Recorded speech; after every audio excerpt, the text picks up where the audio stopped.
I'm 31, and for the longest time, I thought Emily, my girlfriend of 4 years, was my person. She's 26, and from the outside, we looked like the perfect couple. The kind that has their quirks but ultimately balances each other out. We met at a mutual friend's barbecue. She was witty and quick, the kind of person who could command attention in a crowd without even trying. I was smitten almost immediately. I wouldn't call myself the most confident guy, but somehow I managed to strike up a conversation with her, and before I knew it, we were laughing like old friends. Fast forward a few months, and we were inseparable. She'd stay over at my place most nights, and it felt like we just fit. I wasn't perfect, far from it. I'd struggled with insecurity for most of my life, something that had cost me more than one relationship. But with Emily, I thought I'd finally found someone who saw past all that. Someone who appreciated me for who I was. It wasn't always smooth sailing, of course. Emily had a sharp tongue, and she didn't hold back when something annoyed her. But I chalked it up to her being direct and passionate. She was the type to roll her eyes at my dad jokes, but still laugh when she thought I wasn't looking. I wasn't blind to our differences. Emily is someone who thrives in social situations, the life of the party who can charm anyone. I'm the kind of guy who enjoys a quiet night with a good book or a movie. She joked that I was an old man trapped in a younger body, and honestly, I didn't mind. I thought we balanced each other out. But over the last year, something shifted. Her jokes felt a little sharper, her patience thinner. It was subtle at first, little comments here and there about how I dressed or how I spent my free time. I brushed them off, thinking I was just being sensitive. After all, she still told me she loved me, and actions speak louder than words, right? At least, that's what I told myself until last week when everything changed. It all started that day. I'd finished work earlier than expected because a meeting was canceled, and I decided to head home. I wanted to surprise Emily, maybe pick up some takeout, and have a relaxed evening together. Lately, things had felt a little off, but I figured some spontaneous time might bring us closer. When I walked in, the house was quiet except for Emily's voice drifting from the living room. She was on the phone, her tone sharp and clipped. At first, I thought she was venting about work, so I didn't pay much attention. I set my bag down quietly and moved toward the kitchen. That's when her words stopped me cold. "God, he's just so awkward," she said, her voice laced with irritation. "It's like being with someone who never grew out of being a teenager. Everything about him is just off. The way he talks, the way he acts, sometimes I have to bite my tongue to keep from rolling my eyes at him." I froze, my breath catching in my throat. She was talking about me. I didn't mean to eavesdrop, but I couldn't help it. Her voice carried through the hall, each word cutting like a knife. "And it's not just that," she went on, lowering her voice as if she were sharing some dirty secret. "It's intimate stuff, too. He's so... ugh. I don't know. It's like he's just going through the motions. There's no spark, no confidence. Honestly, it's exhausting." Her words twisted in my chest. Confidence. That word echoed in my mind like a taunt. I'd always been self-conscious about whether I was doing enough, but I thought she'd appreciated my efforts. Then she brought up Chris. With Chris, at least there was something to it, you know? He knew how to make things exciting. "Honestly, sometimes I think about what my life would have been like if I'd stayed with Chris," she continued, her voice quieter now. "Sure, he was a bit of an ass, but at least he wasn't so boring. Chris."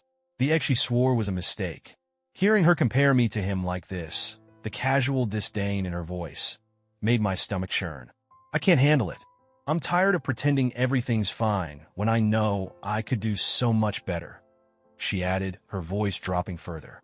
My heart was pounding. Every word she said felt like it was designed to rip me apart. I thought about the times she'd laughed at my jokes, the little gestures I did to make her happy. I thought those things mattered to her. I stepped back, quietly, carefully. I walked out the front door and into the cool evening air, trying to process everything I'd just heard. I walked aimlessly for hours, every step feeling heavier than the last. My mind was a mess. Anger surged through me like a wildfire, hot and consuming. My hands twitched at the memory of her voice, that mocking tone, the careless way she picked me apart. My body felt charged, as though I might explode if I didn't confront her, didn't demand answers. But then, like ice creeping over the edges of a burning fire, shame settled in. It seeped deep into my chest, cold and suffocating. I felt exposed, like every vulnerability I'd ever shared with her had been turned into ammunition against me. My stomach twisted, and my heart felt like it was sinking, dragging the rest of me down with it. I couldn't shake the image of her laughing as she told whoever was on the phone how pathetic she thought I was. I ended up at a quiet park a few blocks away, collapsing onto a creaky wooden bench beneath the flicker of a failing streetlight. My thoughts churned as I sat there, my head hanging low. I tried to make sense of it all. Had she always felt this way? Was she just staying with me out of guilt? Out of pity? The thought turned my stomach. I'd spent 4 years trying to make her happy, thinking we were building something together. But hearing her compare me to Chris, her smooth-talking, reckless ex, made me feel like I'd been a placeholder all along. My phone buzzed, and I saw her message. The device felt cold in my hand as I stared at the words on the screen, time stretching endlessly. "Hey babe, you coming home soon? Everything okay?" How could she act like nothing had happened?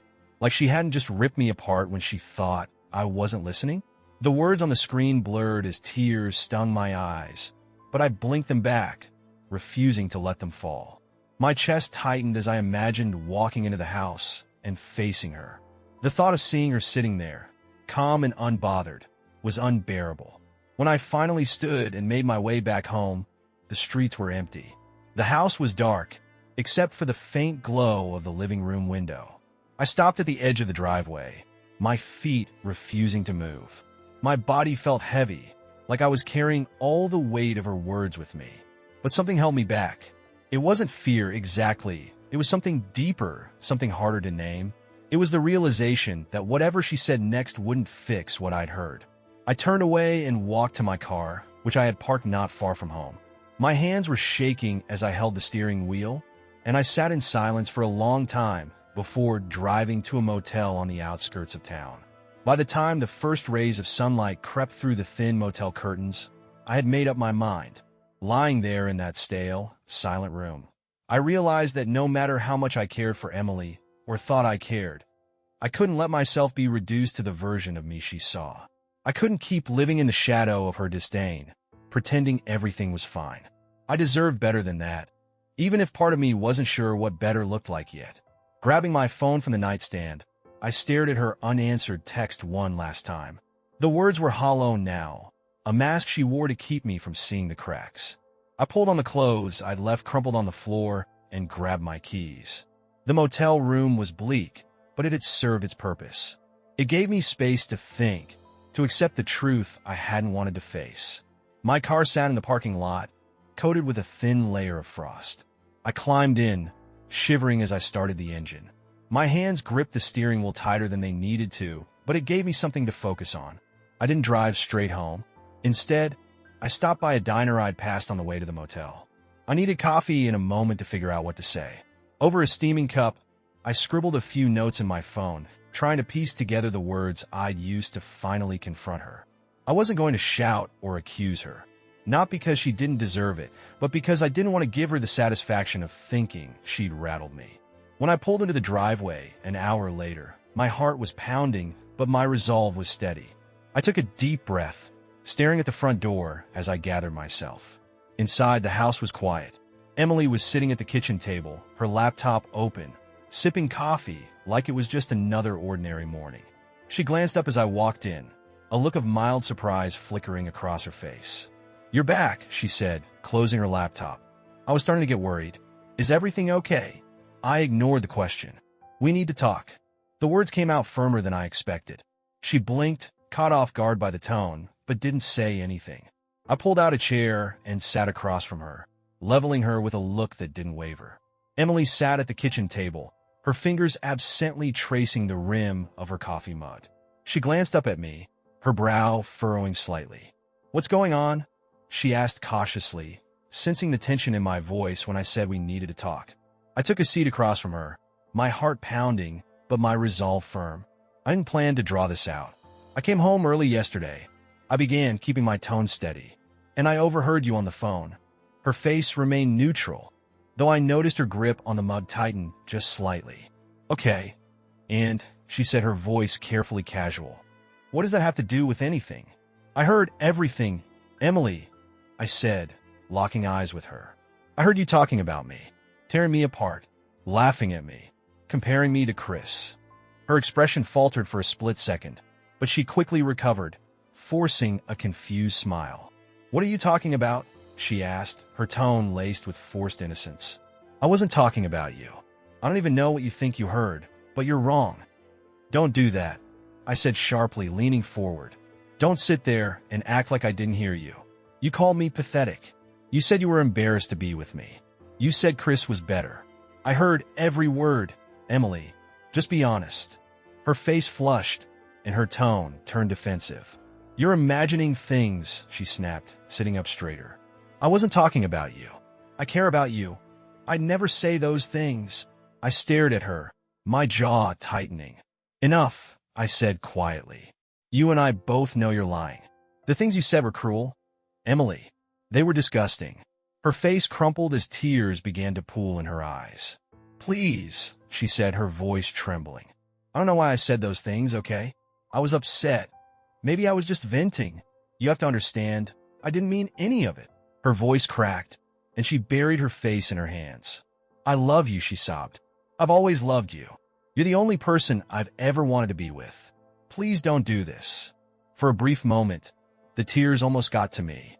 But then I remembered the cold, mocking tone of her voice on that call.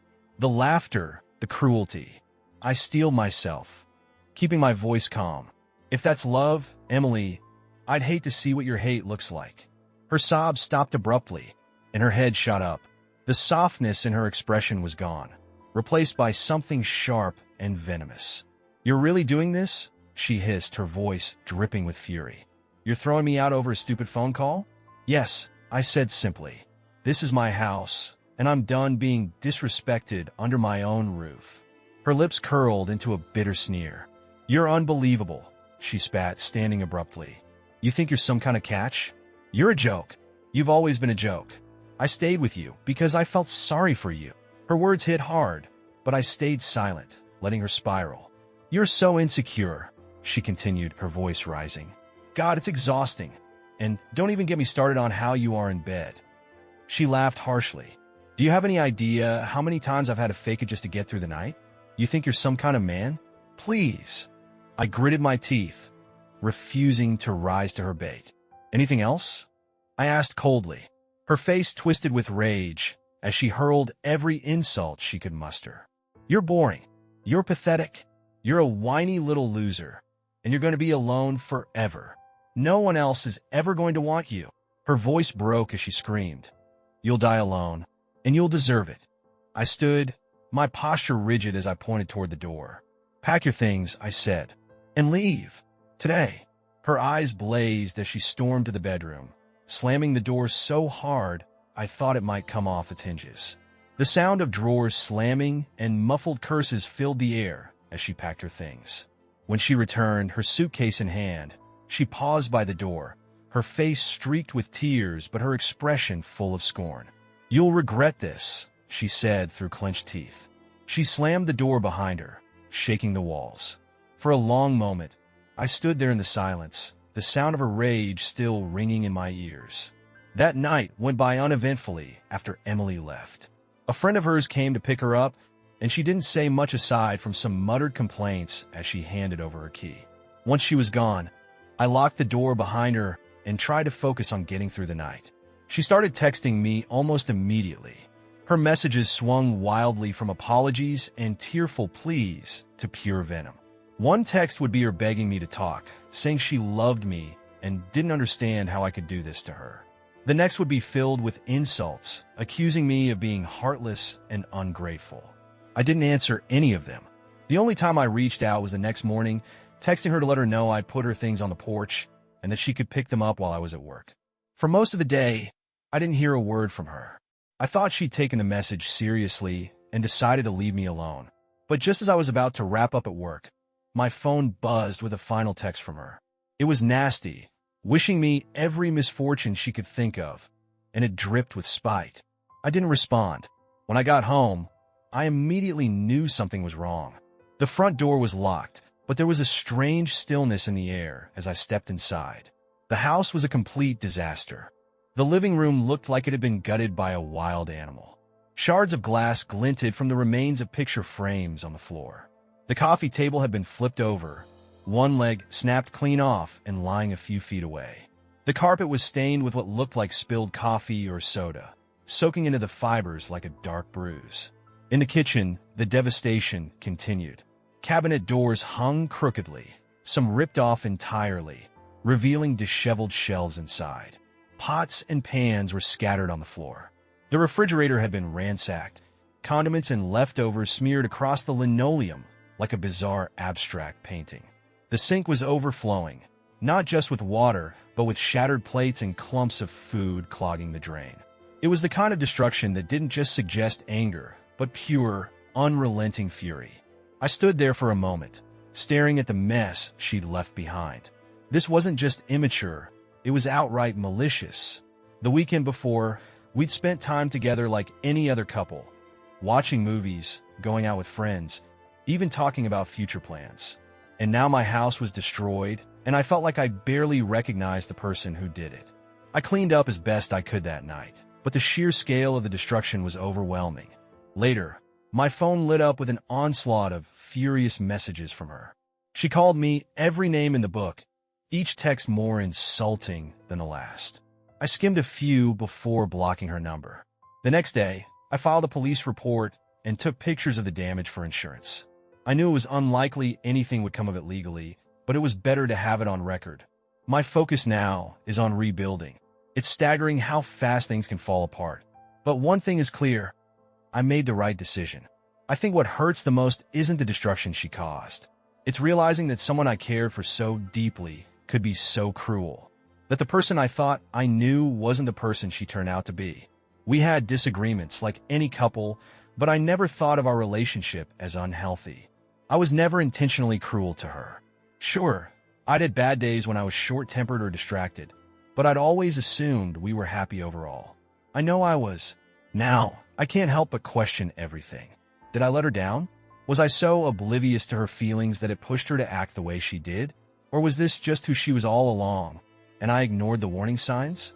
I don't have the answers, but one thing is clear. No matter how neglected or unhappy she might have felt, the way she treated me was inexcusable.